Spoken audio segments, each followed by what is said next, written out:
All right, so let's say you're sitting in history class and your teacher's going on about medieval times. They're talking about knights and castles and feudalism, but what they're not telling you is the absolutely horrific stuff that was happening behind those castle walls. I mean, we all know about the Rack and maybe the Iron Maiden, but trust me, those are just the tip of the iceberg. The medieval period was basically a time when people looked at human suffering and said, you know what, we can get way more creative with this. Now, before we dive into this nightmare fuel, I need to give you fair warning. What I'm about to tell you is going to make you grateful you live in the 21st century, where the worst thing that happens to you is getting stuck in traffic or running out of battery on your phone. Because back in medieval times, if you crossed the wrong person or got accused of the wrong thing, you were in for a world of pain that would make modern horror movies look like Disney cartoons. But here's the thing that makes this even more disturbing. These weren't just random acts of violence. These were carefully designed, methodically planned torture devices that someone sat down and engineered. Someone looked at the human body and thought, how can I cause the maximum amount of suffering while keeping this person alive as long as possible? That level of calculated cruelty is what makes medieval torture so uniquely terrifying. And just so we're clear, I'm not talking about your standard medieval torture methods that everyone's heard of. We're going deep into the archives here, into the stuff that historians whisper about in dark corners, because it's so disturbing that most people can't handle it. These are the methods that were so effective at breaking people that they were kept as closely guarded secrets, passed down from one torturer to the next like some twisted family recipe. Let's start with something called the Tianzi. Now, you've probably never heard of this one because it wasn't European.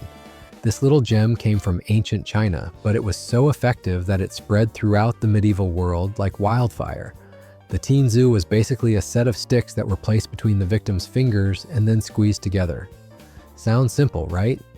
Well, here's where it gets nasty. The sticks weren't just squeezed once. They were gradually tightened over hours, sometimes days, slowly crushing the fingers bone by bone. But the real genius of the Tianzi wasn't just the physical pain. It was the psychological torture that came with it. See, the victim could see exactly what was happening to their fingers. They could watch their own bones being slowly crushed, and there was absolutely nothing they could do to stop it. The torturer could control the pace, speeding up or slowing down based on how quickly they wanted answers. And here's the kicker. If you confessed too early, they'd assume you were lying and keep going anyway.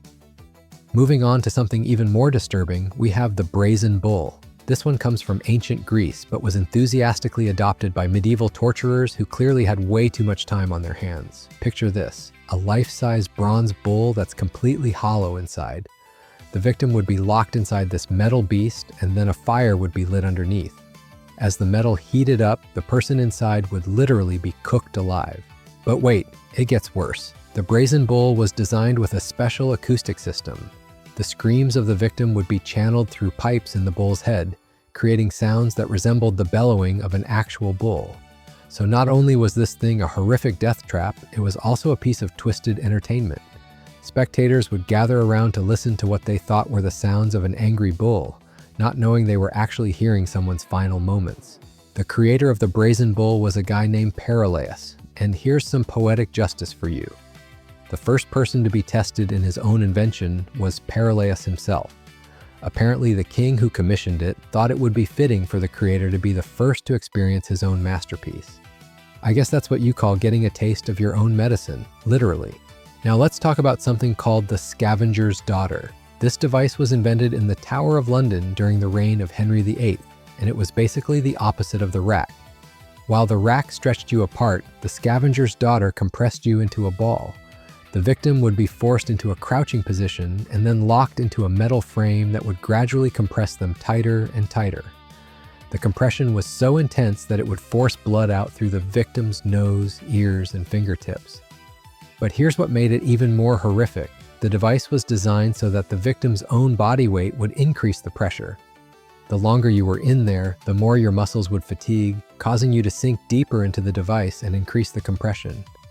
It was like being slowly crushed by your own body. What makes the scavenger's daughter particularly disturbing is that it was considered a merciful alternative to other torture methods.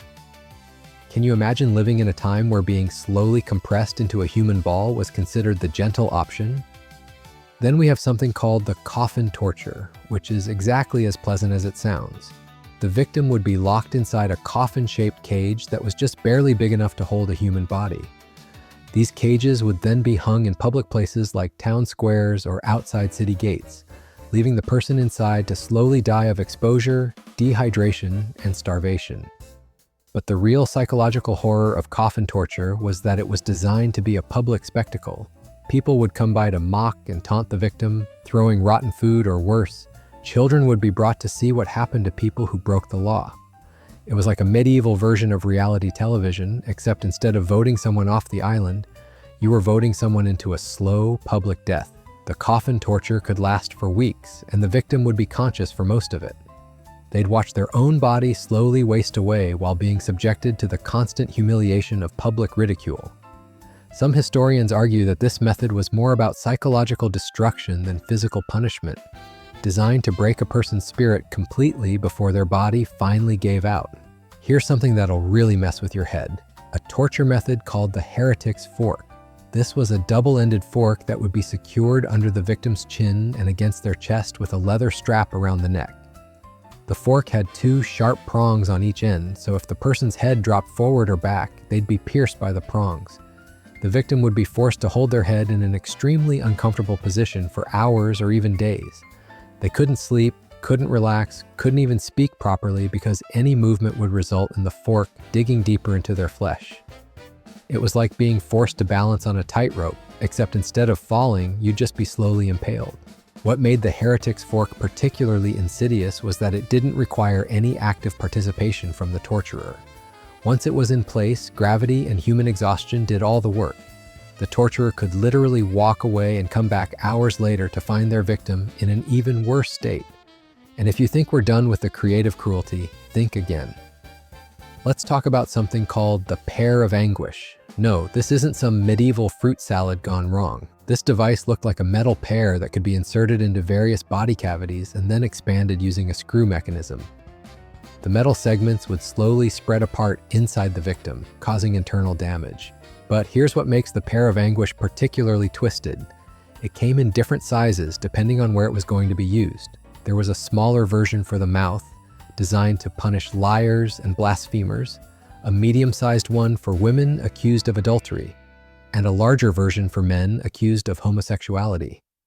Medieval torturers were apparently very organized about their cruelty, like they had a whole catalog system for human suffering.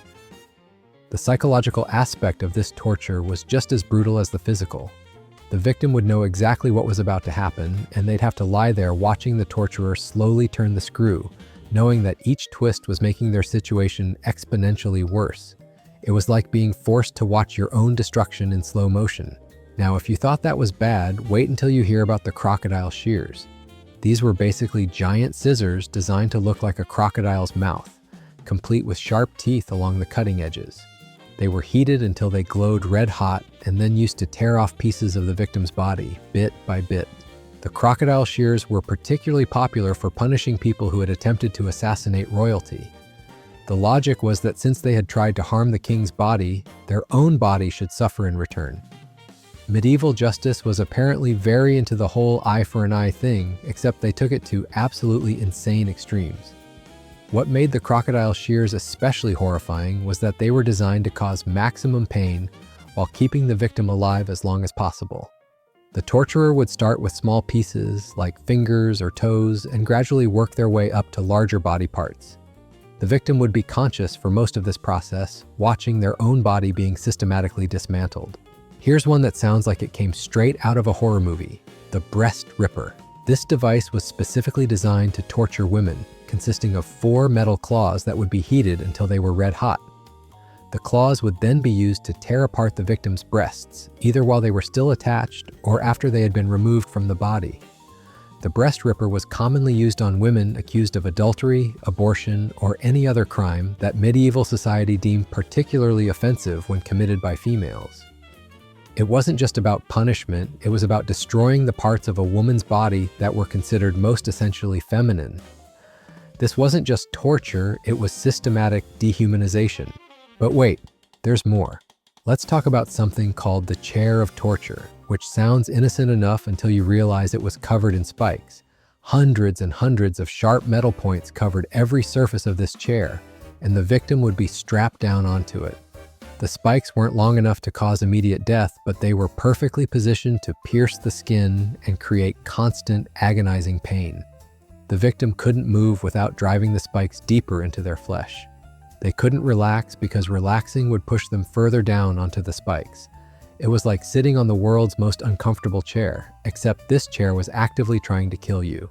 Some versions of the chair of torture included additional features like metal bands that could be tightened around the victim's limbs, or a brazier underneath to heat the metal, because apparently regular spike-covered chairs weren't horrible enough for medieval tastes.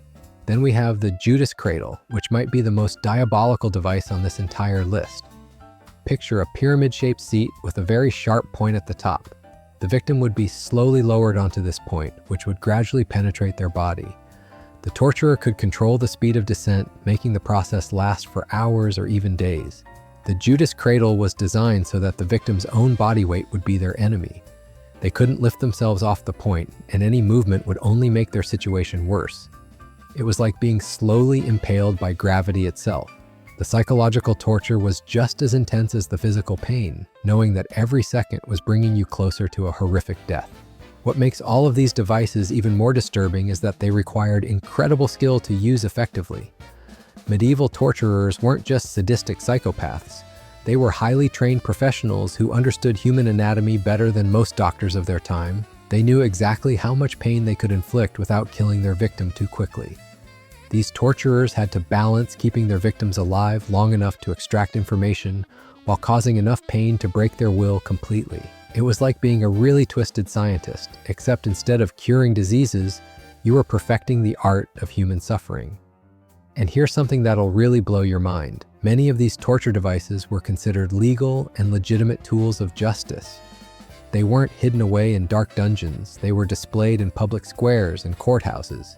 People would bring their children to watch executions and torture sessions like it was some kind of educational field trip. The worst part is that most victims of these tortures were probably innocent. Medieval justice systems weren't exactly known for their accuracy, and confessions extracted under torture were considered perfectly valid evidence. So you could be completely innocent of any crime, get accused by someone who didn't like you, and end up experiencing horrors that would make modern war crimes look tame. But perhaps the most disturbing thing about medieval torture isn't the devices themselves or even the people who used them.